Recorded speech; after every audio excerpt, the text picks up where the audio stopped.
The DART mission is NASA's first test of a planetary defense technique called kinetic impactor, and it's going to smash itself into the moonlet Dimorphos, which orbits the asteroid Didymos, in order to change Dimorphos' orbit and show that we can deflect incoming asteroids if we need to. I lead the group of astronomers that are going to measure how much DART changed Dimorphos' orbit using ground-based telescopes all over the world. This is an animation. You can see Didymos and Dimorphos as one point of light.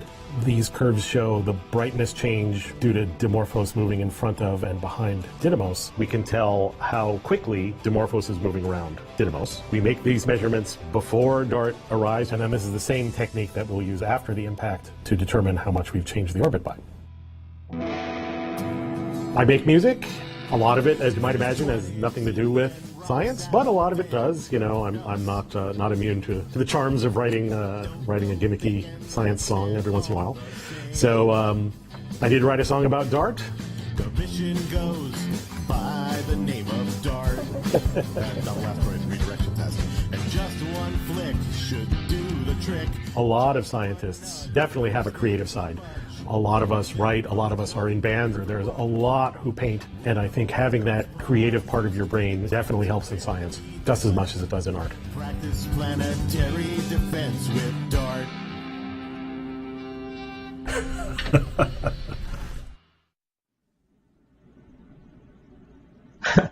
Hi everyone, I'm Josh Handel and I'm a Public Affairs Officer here at NASA. And I'm so excited to be joined today by Andy Rivkin, who you just had the opportunity to meet. Andy, thank you so much for joining us today. It's a pleasure, Josh. Thanks for having me. Of course.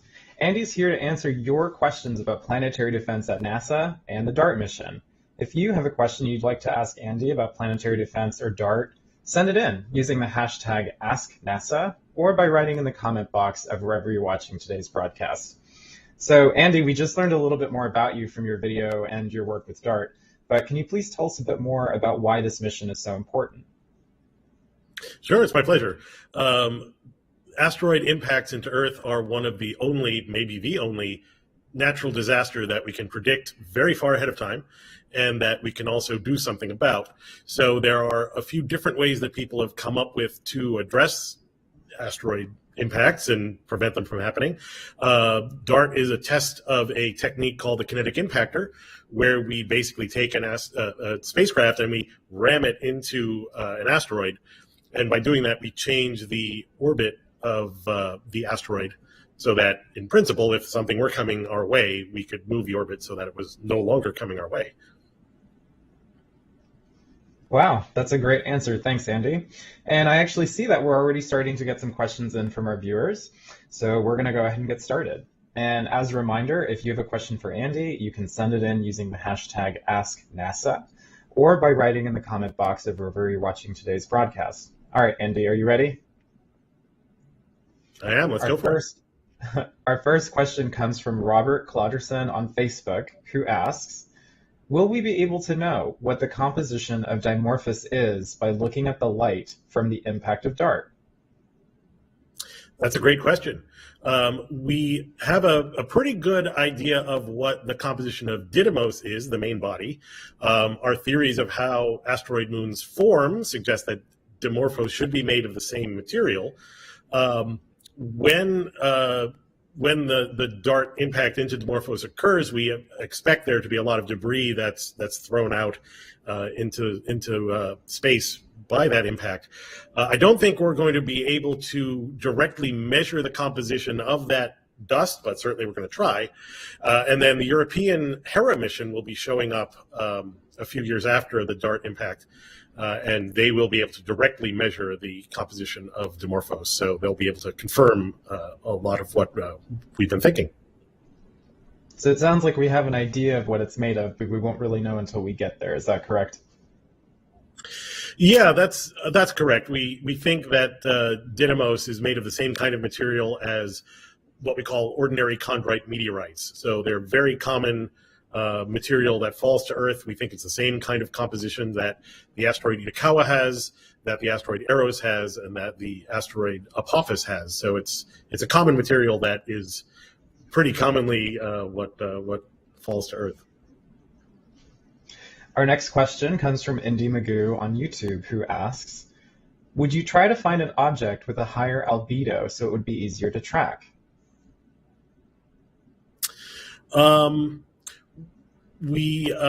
So for those out there that are not familiar with what albedo is how reflective a surface is.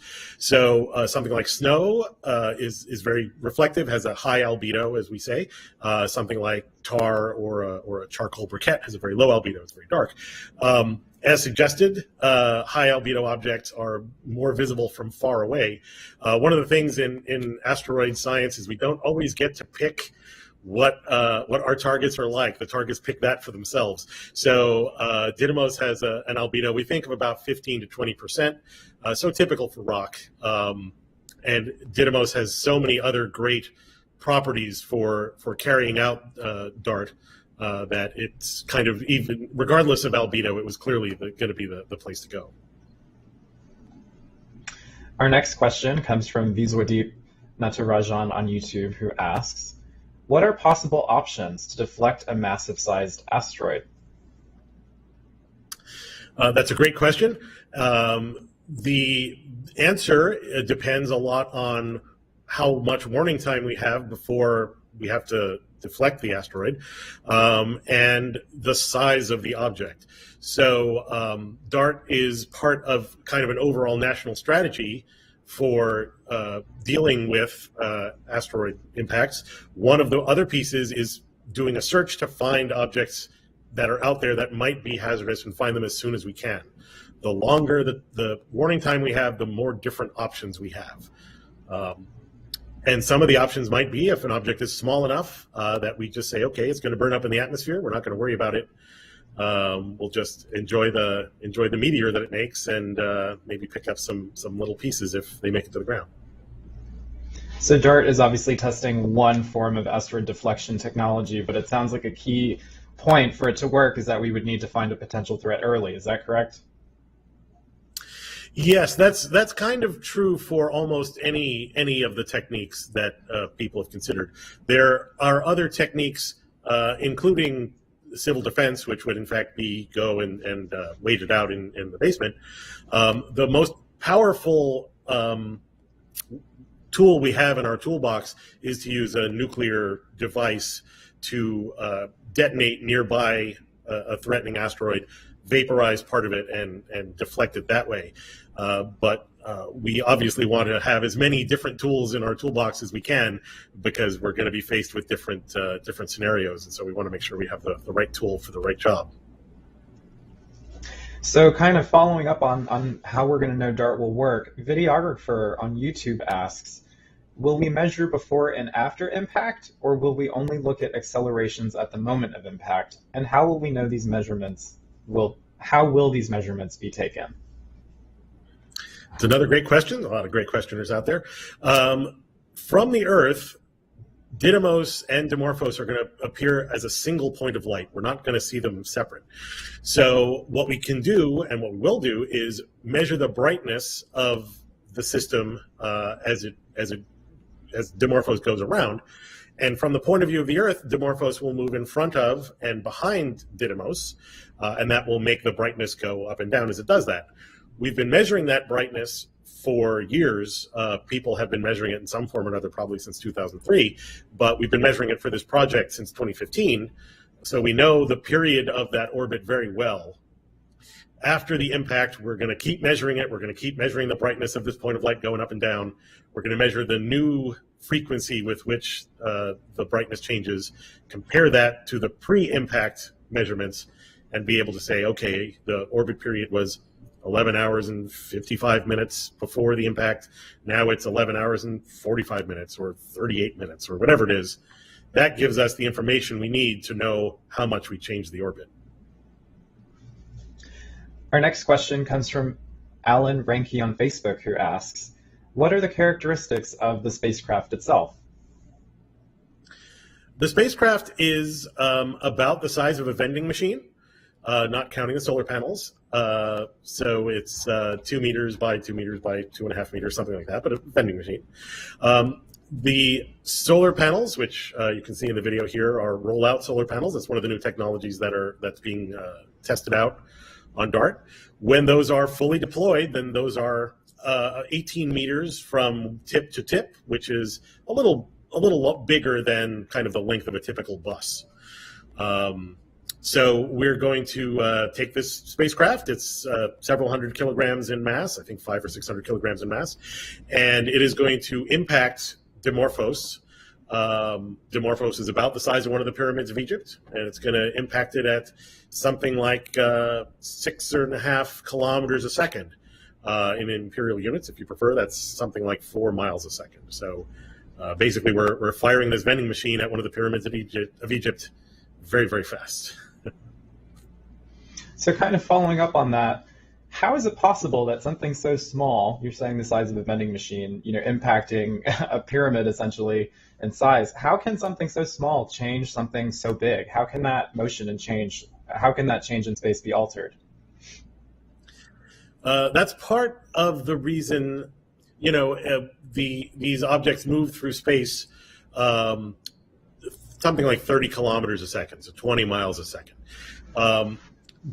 If you have enough warning time, if you have 20 years of warning, 30 years of warning, 15 years of warning, all you need to do is change that speed by a little bit, just a fraction of an inch per second, and that gives it enough time to miss the Earth entirely. It's sort of like, if you can imagine, if you had two trains that you knew were going to collide, if you knew it a day before, then one of the trains would only have to change its speed by a little bit and you'd be fine. If you found out 5 minutes before, then it's a very different story. If you found out 10 seconds before, then you really have to take some drastic action. So part of it is the key is finding them early so that you can just make a little change and not have to do anything too drastic. Logan on YouTube asks, how long have you been working on DART? I've been working on DART since very close to the beginning. I think it's a little over 10 years since, it basically was a two-page document that my colleague Andy Cheng over also at APL had come up with the idea of testing this technique on a binary system, the DA, double asteroid, part of DART. And from there, it's been kind of taking that two-page document and making it more and more, sure, more and more mature, so we could bring it to NASA, convince them that this was a good thing to do. And then, of course, the engineers doing all of their work with the hardware, putting it together, building it. That's been the last few years. So it's really, really amazing that now we're seeing this thing that started out as, again, this kind of two-page document turn into a piece of hardware that's going to sit on top of a rocket and then make its way out to the asteroids. So Andy, I noticed that you said, the double asteroid part of DART, double asteroid redirection test, that we're going to this binary asteroid system. Can you tell me a bit about why that's important? Absolutely. The idea of testing a kinetic impactor like DART predates DART by quite a bit. The European Space Agency was first looking into it in the early years of this century, but when they conceived of it, they imagined visiting a single asteroid and changing its orbit around the sun. So doing that, as you might imagine, is a very precise measurement that needs to be made, and their concept had a second spacecraft sitting there to make that measurement. That was more spacecraft than the Europeans wanted to devote to the problem at the time. So the idea of going to a double asteroid and watching the brightness go up and down from the Earth means that you can do it with just one spacecraft. You don't have to build two spacecraft, send two spacecraft. You can change the orbit of the moon and then measure what you did from telescopes on the Earth. So keeping in line with DART and the launch, so Melanie on YouTube asks, I'm excited and I'm scared. What should I expect on the 23rd, 24th of November? Well, Melanie, I feel you. Excited and scared is I think that's going around. So we're going to be launching out of Vandenberg Space Force Base, and we're going to be on a Falcon 9 rocket. We are going to launch. It's going to be kind of late at night, something like 10:20 p.m. on the West Coast, and in the early morning Wednesday on the East Coast is the plan. And then you can see the video here. DART will separate from the main booster. It's going to spend a little time getting its solar panels extended. And then we think about a half hour, 20 minutes to a half hour after the launch, it will fire the rockets to kind of get on its way toward Didymos.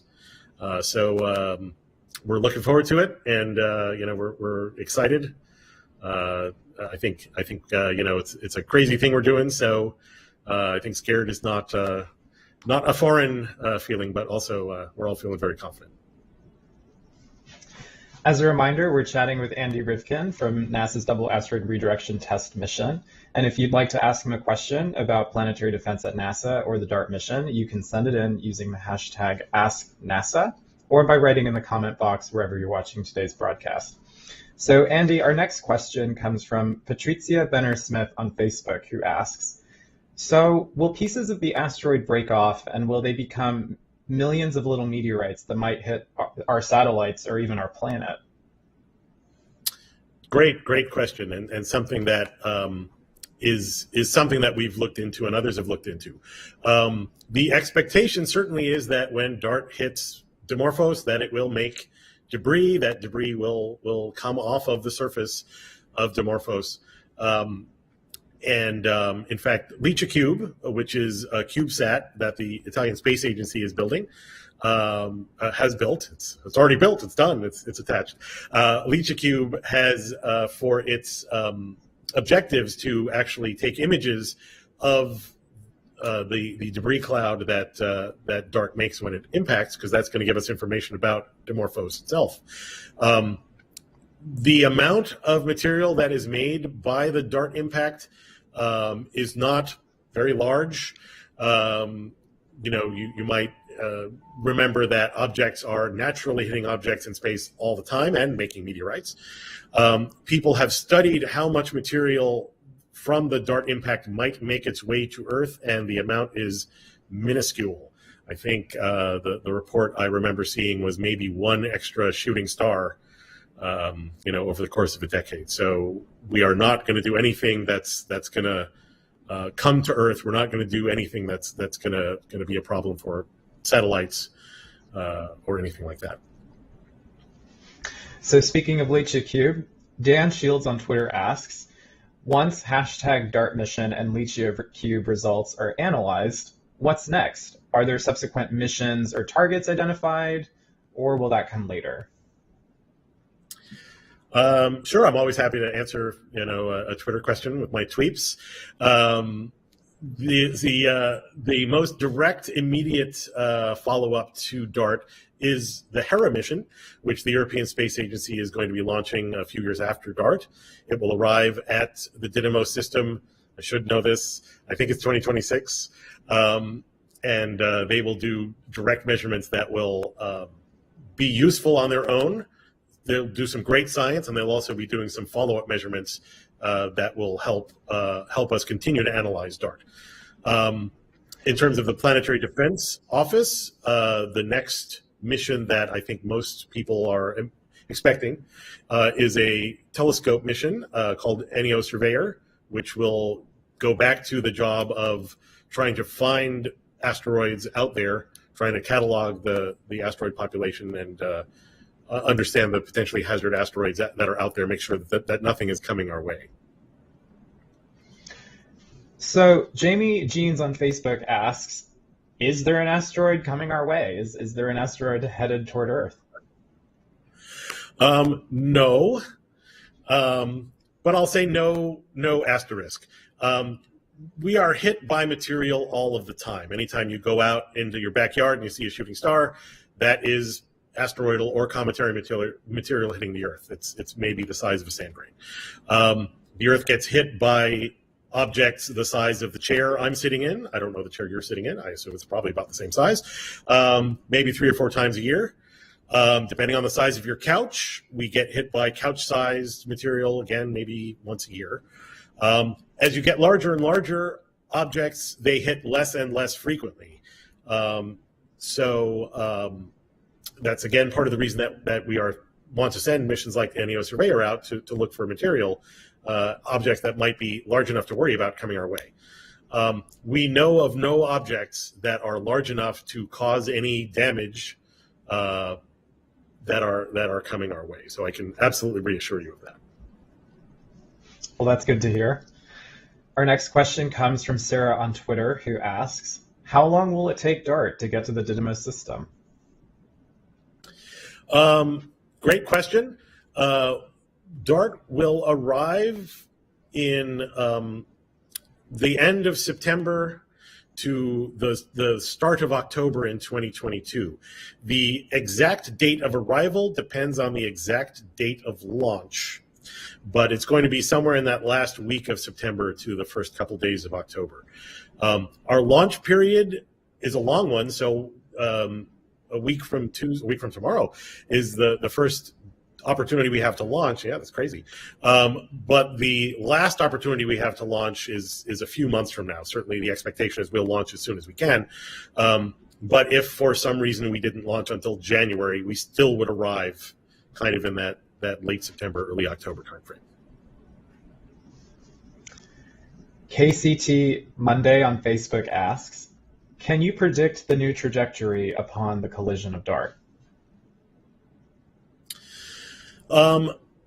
The trajectory of Dimorphos is the new trajectory of Dimorphos. The new orbit of Dimorphos is what we're hoping to measure. Given the amount of momentum we think we're bringing in, or we're sure we're bringing in, and given the way we think Dimorphos will act when we hit it and the amount of material we think it throws off, we're expecting to change the orbit period by something like 10 minutes. But it could be 20 or it could be 30. We don't think it could be much less than 10 minutes. We are not, and we're going to make it into a smaller orbit as shown in this animation here. So we know we're going to make the orbit of Dimorphos a little bit smaller. We don't think we're going to appreciably change the orbit of Didymos around the sun. In fact, I say we don't think. We are confident we're not going to change that. In fact, we're not going to make a change that is measurable compared to our current knowledge of the orbit of Didymos around the sun. So the system around the sun, we're really not going to change. And speaking of this asteroid system and DART's kinetic impact, Robert Ciortini on Facebook asks, why not test our theory on an asteroid that does not pose a threat so that we can measure that reaction? And I think, Andy, you might have some clarifying information here. Yeah, absolutely. Didymos is not a threat. Didymos is not, the orbit of Didymos does not intersect that of Earth. We're not going to change it to do that. Part of the confusion, or there's the potential for confusion in that there is a grouping of asteroids that are called potentially hazardous asteroids, and they are defined by their orbits. But even though they are all called potentially hazardous asteroids, they're not actually potentially hazardous in the way that most people would use the term. So Didymos' orbit comes close to Earth, but not close enough that it is actually going to be a threat to Earth, no matter what we do to it. Interesting on YouTube asks, will NASA be able to control DART's trajectory, or is it entirely reliant on SmartNav? SmartNav is our automatic navigation system that will bring us in for the kind of final approach. It is not going to be operating until the last few hours of the mission. Up until then, there will be trajectory changes and burns that are typical for a mission. My understanding, and I'm not an engineer, so hopefully I'm not going to screw this up. My understanding is that there is the potential to possibly intervene, but that there is no plan to intervene. So we think SmartNav is going to be able to do the job in those last few hours, and we'll do just fine. Ivu0404 on YouTube asks, will the loss of the crashing asteroid affect the trajectory of the other asteroid? Oh yeah, we are not going to destroy the Dimorphos. It's going to we're going to make a crater. We think the crater will be something like 15 meters across, but the whole object is 160 or more meters across, and it's that distance deep too. So again, we're hitting one of the pyramids with a vending machine, and kind of no matter how hard we throw the vending machine at the pyramids, we're not going to do more than maybe make a mess of the surface. So Dimorphos will be fine. Dimorphos has had worse, and may again have worse after us. So it'll be okay. So Andrew, we have time for one more question, and I hope you could tell us a bit more about your career. Your job at APL sounds fascinating. I'm curious if you could just tell us a bit more about how you got to where you are now, and perhaps if you have any advice for those watching today. Sure, free advice worth every penny, as they say. I started out, I've always loved space. Ever since I was a kid, one of my first memories was the Viking landing on Mars. I was 6 or 7 years old, and I remember seeing the newspapers and getting into space then. And I've been following it avidly since. I went to undergraduate at MIT, where I majored in Earth, Atmospheric, and Planetary Sciences. I knew even then that I was a planet guy and an asteroid guy, not a galaxy and cosmology kind of guy. Went to graduate school in Tucson at the University of Arizona, where I met a bunch of great folks. I met some great folks at MIT too. And then I eventually made my way back to MIT as a research scientist, and from there I've been at APL since 2005. So advice I would give anyone who's in science is to keep your non-science hobbies. They keep you fresh. They allow you to kind of stretch your mind in ways that maybe you don't necessarily always get kind of hunched over your Python code or your telescope. So just hold on if you can to your dancing or your violin playing or your sketching or your craft, your candle making. So that would be my advice. Andy, thank you so much again for your time and for joining us today. It's really been a pleasure. Thanks again for having me. Thanks for all the great questions, and go Dart. Go Dart. And thank you all for watching from home. You can keep up with NASA's DART mission on social media by using the hashtag DARTmission. And you can follow NASA's solar system on Twitter, Facebook, and Instagram. You can keep up with all of NASA's asteroid-related and planetary defense-related news by following Asteroid Watch on Twitter.